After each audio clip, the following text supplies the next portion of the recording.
श्रियकान्ताय कल्याणनिधये निधयेऽर्तिनाम् श्रीवेङ्कटनिवासाय श्रीनिवासाय मङ्गलम्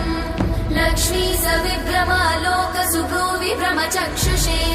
चक्षुषे सर्वलोकानां वेङ्कटेशाय मङ्गलम् श्रीवेङ्कटाद्रिशृङ्गाग्रमङ्गलाभरणाङ्ग्रये मङ्गलानां निवासाय श्रीनिवासाय मङ्गलम् सर्वावयव सौन्दर्य सम्पदा सर्वचेतसां सदा सम्मोहनायास्तु वेङ्कटेशाय मङ्गलम् नित्याय निरवध्याय सत्यानन्दचिदात्मने सर्वान्तरात्मने श्रीमद् वेङ्कटेशाय मङ्गलम्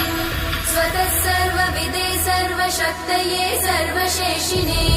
सुलभाय सुशीलाय वेङ्कटेशाय मङ्गलम्